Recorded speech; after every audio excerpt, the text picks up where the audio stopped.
সুদেব আর বনলতাকে উচিত শিক্ষা দিল লাজু। হ্যাঁ বন্ধুরা, এমনটা দেখা যাবে। তাই সম্পূর্ণ জানতে ভিডিওটিতে লাইক দিয়ে চ্যানেলটি সাবস্ক্রাইব করে দেখতে থাকুন। গল্পের শুরুতেই দেখা যাবে লাজু অনুভবের হাত ধরে কান্নাকাটি করছে আর বলছে, তুমি ভালো হয়ে যাও। তুমি প্লিজ ভালো হয়ে যাও। তুমি কি আমার কথাগুলো শুনতে পাচ্ছ? তোমার জন্য আমার খুব কষ্ট হচ্ছে।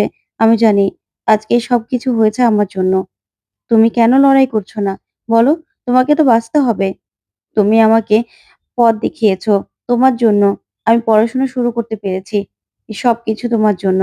কিন্তু আমার অপমানটা তুমি নিতে পারোনি না? আমি না তোমার কাছে ক্ষমা চাইছি।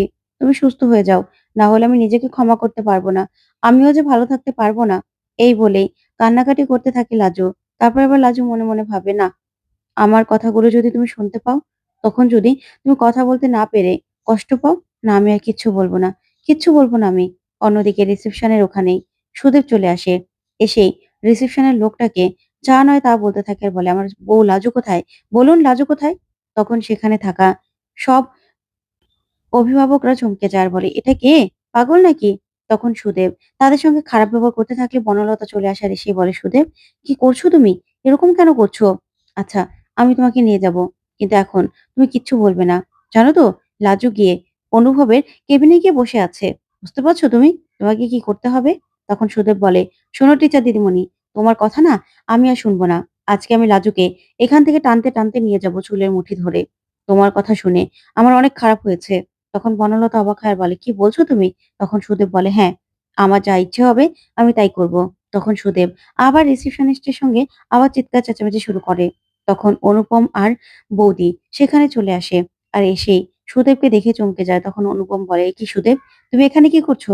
চলো, বাইরে নিয়ে তোমাকে আমি বুঝিয়ে বলছি।" তখন সুদেব বলে, "না, না, আপনাদের মিষ্টি কথা না আমি আর শুনছি না।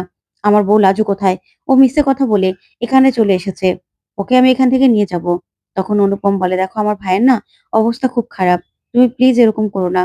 তখন সুদেব বলে, "আপনাদের কথা আমি শুনতে রাজি নই।" তারপরে অনুপম সেখান থেকে সুদেবকে জোর করে ধরে নিয়ে যায়। এদিকে বৌদি বনলতাকে বলে, "বনলতা, তুমি সুদেবকে এখানে খবর দিয়ে এনেছো, তাই তো? লাজুকে জব্দ করার জন্য। কেন মেয়েটার সঙ্গে এরকম করছো তুমি? মেয়েটা তোমার কি ক্ষতি করেছে?" তখন বনলতা বলে, "বেশ করেছি দিদিভাই, একদম বেশ করেছি। লাজু এখানে কেন থাকবে? কেন থাকবে লাজু বলো তো? এই যে আমার স্বামীর কেবিনে লাজু ঢুকে বসে আছে আর আমি কোথায় আছি? বাইরে। সেটা তো হতে পারে না। শোনো, তোমরা ওদের পরক্রিয়াকে প্রশ্রয় দিতে পারো। কিন্তু আমি না সেটা প্রশ্রয় দেব না। কিছুতেই না। তাই সুদেব এখানে থাকবে। সুদেব এখান থেকে লাজুকে নিয়ে যাবে।" তখনই বৌদি বলে, "শোনো বনলতা, তোমাকে কোনোদিনও আমি এই কথাগুলো বলিনি। তবে আজকে বলতে বাধ্য হয়েছি। হ্যাঁ, তোমার যদি মনে হয় যে আমরা পরক্রিয়াকে প্রশ্রয় দিচ্ছি তাহলে দিচ্ছি। কারণ তোমার মতো চোরকে, তোমার মতো এই ক্রিমিনালকে যদি আমরা প্রশ্রয় দিয়ে থাকি, আরেকটা সুযোগ দিয়ে থাকি, আমাদের বাড়ির লোক সুযোগ দিয়ে থাকে, তাহলে তাহলে ওদেরকে কেন সুযোগ দেব না বলো তো? লাজু আমাদের বাড়িতে ছিল দীর্ঘ সময় ধরে। অনুভব ওর জন্য কি না করেছে। তাই অনুভবের মনে লাজুর জন্য একটা জায়গা রয়েই গেছে। তারপরেও তুমি কেন এসব কথাগুলো বলছো বলো তো? তুমি কি চাও না অনুভব ভালো হয়ে যাক, সুস্থ হয়ে যাক? লাজু আসাতে যদি ওর কোনো উন্নতি হয়, তাহলে সেটা তুমি মেনে নিতে পারছো না কেন?" তখন বনলতা বলে, "শোনো দিদিভাই, তোমার কোনো কথাই না আমি এখন শুনতে চাই না। কিচ্ছু না।" ওইদিকে লাজু অনুভবের ঔষধ সবকিছু দেখছিল। ঠিক তখনই লাজুর একটা ওষুধ চোখে পড়ে, যেটা অনুভবের শরীরে কাজ করে না। তখন ডক্টর আর নার্সকে ডাকলেই ডক্টর আসে আর এসে বলে, "কি হয়েছে লাজবন্তী?" তখন লাজু বলে, "ডক্টর, এই ওষুধটা আমি দেখছিলাম। এই ওষুধটাই তো ওকে দেওয়া হচ্ছে না?" তখন ডক্টর বলে, "হ্যাঁ, কেন কি হয়েছে?" তখন লাজু বলে, "আসলে এই ওষুধটা না ওর শরীরে কাজ করে না। এরকম একটা রিপোর্ট ওদের বাড়িতে আছে। কয়েক মাস আগে না ও অসুস্থ হয়েছিল।" তখন ডক্টর বলে, "কি বলছো তুমি? তাহলে তো ব্যাপারটা বলে খুব ভালো করেছো। দাঁড়াও, এখনই আমি পরীক্ষা করার ব্যবস্থা করছি। তুমি বলাতে খুব ভালো হয়েছে। সেজন্যই হয়তোবা পেশেন্ট রেসপন্স করছিল না। যাক, তুমি এ যাত্রায় ওর জীবনটা বাঁচিয়ে দিলে।" তখন লাজু বলে, "কি বলছেন ডক্টর? না হলে ওর বাঁচার কোনো চান্স ছিল না?" তখন ডক্টর বলে, "না।" তারপরেই লাজুর ফোনটা বাজছে দেখেই ডক্টর বলে, "তোমার ফোনটা বাজছে।"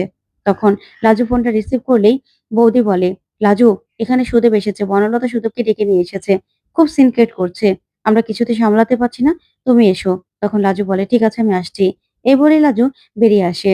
ওইদিকে সুদেবকে সবাই বোঝানোর চেষ্টা করে। তখন সুদেব বলে, "কেন? আমি কেন বুঝবো?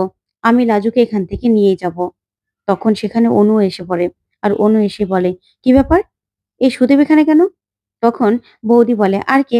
বনলতা খবর দিয়ে নিয়ে এসেছে লাজুকে জব্দ করতে। তারপরে দেখা যাবে অনু বলে, এই বড় নতুন বৌদি না বড্ড বাড়াবাড়ি করছে। তখন বনলতা বলে, "কেন অনু? আমি কি বাড়াবাড়ি করেছি? আমি শুধুমাত্র চাই লাজু এখান থেকে চলে যাক। লাজু এখানে কেন থাকবে? লাজু কে হয়? অনুভবের কেউ হয়? কেউ হয় না তো। লাজুর বিয়ে হয়ে গেছে, লাজুর বর আছে।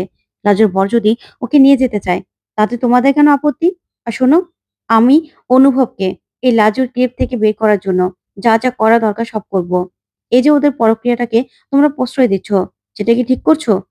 আমি কিন্তু লাজুকে ওর এই চালে কিছুতেই জিততে দেব না। আর আমি ওকে এখান থেকে বের করেই ছাড়বো।" ঠিক তখনই দেখা যাবে সুদেব বলে, "শোনো টিচার দিদি, আমি লাজুকে এখান থেকে নিয়ে যাব।" তখন বনলতা বলে, "হ্যাঁ, তুমি ওকে এখান থেকে নিয়ে যাও। শোনো, না হলে না তোমার বউকে তুমি পাবে না।" তখনই সেখানে লাজু চলে আসে আর এসেই বলে, "তুমি এখানে কি করছো?" তখন সুদেব বলে, "মানে? আমি এখানে কি করছি মানে তুই আমাকে এই কথা শুধাচ্ছিস? তুই আমাকে আর মাকে মিথ্যে কথা বলে কেন এসেছিস? তুই বলেছিস তোর স্পেশাল ক্লাস আছে। এটা তোর স্পেশাল ক্লাস? তুই এখানে চলে এসেছিস? কেন মিথ্যে কথা বলেছিস?" তখনই বনলতা বলে, "বাবা লাজু, তুমি আবার মিথ্যে কথাও বলো? সুদেব দেখেছো ওর কতটা অধঃপতন হয়েছে? আমি তোমাকে বলছি সুদেব, তুমি না ওকে কলকাতা আসা বন্ধ করে দাও। ওর পড়ালেখার কোনো দরকার নেই। ও এখানে পড়তে আসে সেটা তো ছুতো।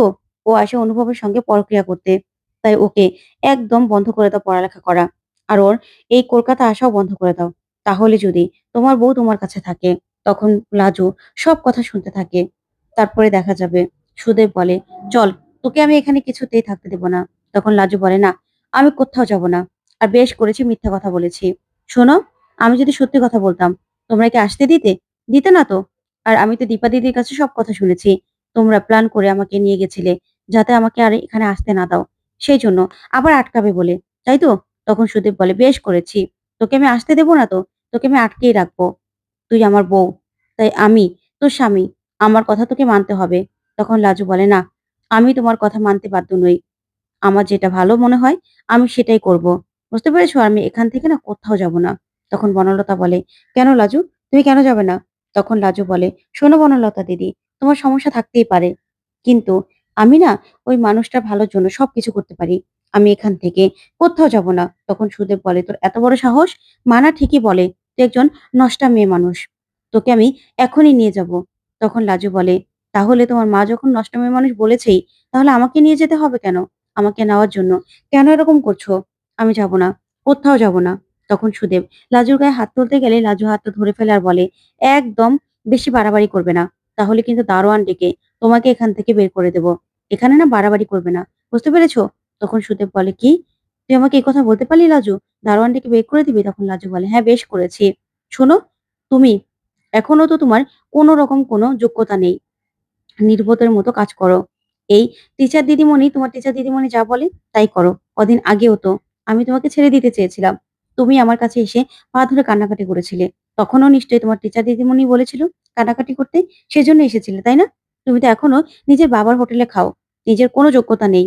তোমার থেকে লেখাপড়ার যোগ্যতায় অনেক এগিয়ে আমি। তাহলে কেন আমার সঙ্গে এরকম করছো তুমি?" তখন সুদেব বলে, "বড্ড বড়াই করছিস না নিজের লেখাপড়ার যোগ্যতার? শোন লাজু, এগুলো না তো টিকবে না।"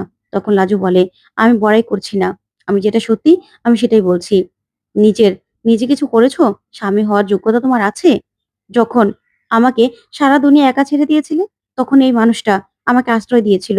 আমার লড়াই করার সাহস জুগিয়েছে, আমাকে পড়াশোনা করিয়েছে। আর সেই মানুষটারই বিপদের দিনে আমি থাকবো না? এখানে আমি থাকবো। তুমি এখান থেকে চলে যাও।" তখনই ডক্টর খবর নিয়ে আসে যে অনুভবের অবস্থা খারাপ। তখন লাজু গিয়ে কান্নাকাটি করে। তখন ডক্টর বলে, "দেখুন, আপনি গিয়ে প্রার্থনা করুন।" তো বন্ধুরা, কেমন লাগলো আজকের আপডেট? কমেন্ট করে জানাতে ভুলবেন না। ধন্যবাদ।